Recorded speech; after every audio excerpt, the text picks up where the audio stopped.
Keith, we're looking at a 2-minute spell in the first half, a 2-minute spell in the second half, and it's made the difference from what would have been a good win. Yeah, performance-wise, elements of the first half started the game very well. It's exposed weaknesses that we thought that they had at the back.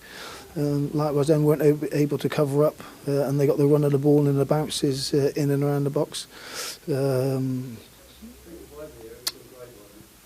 2-0 down, arguably you say take 1-0 should have been at worst, but you've got to say great response from the players, change of shape at half time, good understanding, good mentality to go into the game, and a good start to the second half, getting the penalty, getting back into the game, and then you sat there at 3-2, you're thinking close the game out worst way or go and get another one and put the game to bed.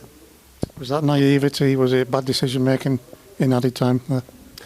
I think it's their third goal, poor defending, back stick, letting somebody inside you can't happen.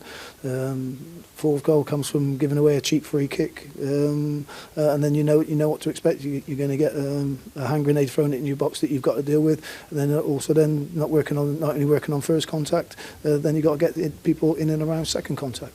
It's a heck of a harsh lesson to learn, isn't it? Because they've done the hard work to turn the game around.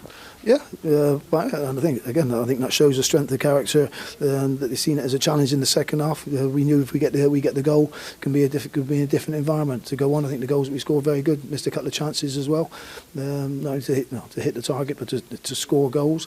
And again, the way that they play, they are very one-dimensional. So they've a good understanding. They know where the ball's going, and they get people in and around to land on second phase. Overall, second half, I don't think they really offered a threat until probably the last 5 minutes. I don't want the specifics, but the dressing room's bound to be on its backside after a defeat like that. How do you deal with it at full time?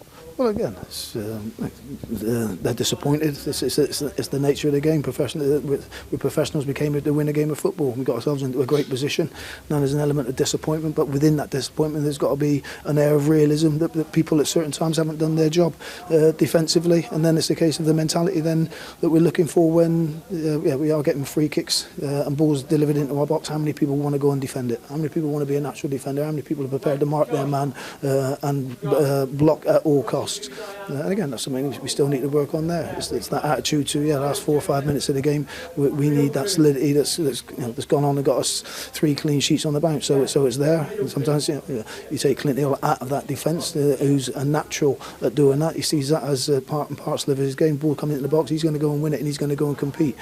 We made first contact, didn't make second contact, and again, you learn from it. But again, my point is the mentality of, do we have enough people in and around that area to go and defend it, or do we have a few too many people saying, well, hope I'm not involved in having to make a decision. It was a miss, Clint Hill, second half. Can you explain what was behind that one? He's been in bed all week. We've had to get him out of bed, put him in a single room in quarantine.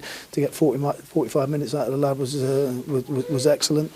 But again, Clint comes and sees that I've emptied. I've got nothing more in the tank. When Clint Hill says that, you believe it. One that wasn't forced. I think you'd seen that things weren't quite going well enough in midfield, so you changed Kelvin for Joycey. No, it wasn't because Joycey was injured. Joycey came off with a groin strain. He's an irritation in his groin whereby he couldn't do what he wanted to do.